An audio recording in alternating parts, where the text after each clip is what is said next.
हा अत्यंत भावनिक क्षण आहे आणि जे लीड मिळालं आहे ते सुद्धा अविश्वसनीय असं लीड मिळालं आहे। परंतु ज्या पद्धतीने सर्व महायुतीचे कार्यकर्ते आणि पदाधिकाऱ्यांनी मेहनत घेतली आणि जनतेने तो विश्वास ठेवला, हा त्याचा खरा विजय आहे। त्यामुळे या सज्जन शक्तीचा हा विजय आहे। त्यामुळे या सर्व जनता जनार्दनांचे आणि या यशासाठी लढणाऱ्या आमच्या महायुतीच्या सर्व पदाधिकाऱ्यांचे, कार्यकर्त्यांचे, आमचे नेते, सर्व नेत्यांचे, आदरणीय गिरीश भाऊ, आदरणीय रक्षाता, आदरणीय देवेंद्रजी, आदरणीय एकनाथरावजी शिंदे साहेब, आदरणीय गुलाबभाऊ, आदरणीय अजितदादा, आदरणीय अनिलदादा, तसेच सर्व स्थानिक आमच्या सर्व नेत्यांच्या मनापासून खूप सारे धन्यवाद की त्यांनी आम्हाला संधी दिली आणि या हा अत्यंत भावनिक क्षण आहे। लाडकी बहिणी काय इफेक्ट लाडक्या बहिणींचा यातून आपलं लक्षात आहे की विरोधकांनी किती जरी हे केलं असलं तरी मात्र आमच्या लाडक्या बहिणींनी या पवित्र बंधुप्रेमचं जे नातं आहे ते जपलेलं दिसत आहे। त्यांनी पवित्र आशीर्वाद आम्हाला दिलेले दिसत आहेत, ह्याच्यातून लक्ष येत आहे।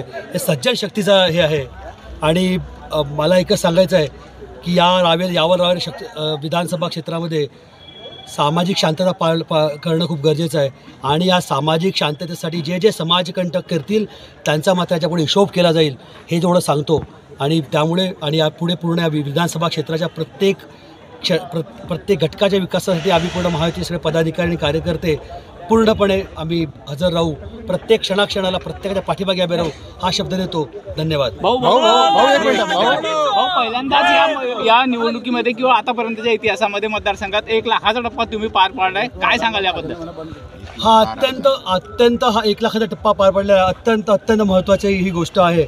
आपल्याला माहिती आहे काय या मतदारसंघामध्ये मागच्या 5 वर्षामध्ये घडलं आहे आणि कदाचित त्याचं फलित असावं।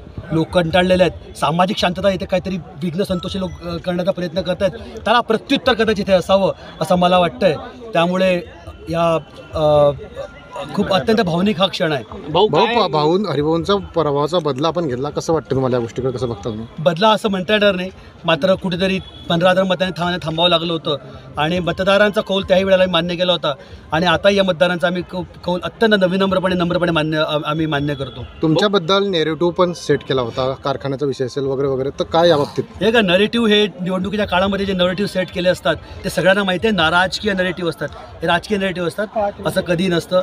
विरोधक त्यांचं काम करत असतात, मात्र आम्ही आमच्या निवडणुकीमध्ये कधी त्यांच्या नेरेटिव्हला उत्तर दिलं नाही, आम्ही त्यांना नेहमी दुर्लक्ष केलं। त्याचं कारण आहे कारण हे सगळं फेक नेरेटिव्ह आहेत आणि फेक नेरेटिव्ह करण्यामध्ये आमची विरोधके प्रचंड माहीर आहेत। काय विकास आता हे असणार आहे? आपण बघा, अत्यंत सुशासन असेल, विकासाचा प्रत्येक घटकासाठी विकास असेल, केंद्र शासनाच्या आणि राज्य शासनाच्या आपल्याला माहिती आहे हे डबल इंजिन सरकार आलं आहे। डबल इंजिनच्या सरकारच्या माध्यमातल्या प्रत्येक योजनेचा फायदा समाजाच्या शेवटच्या घटकापर्यंत पोहोचण्याचा प्रयत्न असणार आहे। शेतकऱ्यांसाठी असेल, युवकांसाठी असेल, महिलांसाठी असेल, आमच्या मातृशक्तीसाठी असेल, सगळ्यांसाठी अनेक योजना आम्ही पोहोचवू आणि आम्हाला माहिती आहे सुशासनसोबत विकास आणि विचार हे तिघजण आम्ही घेऊन जनतेसमोर 5 वर्षात अनुभवेल एक नवीन पर्व सुरू झालं आहे आणि जनता अनुभवणार आहे याची आम्हाला खात्री आहे। धन्यवाद।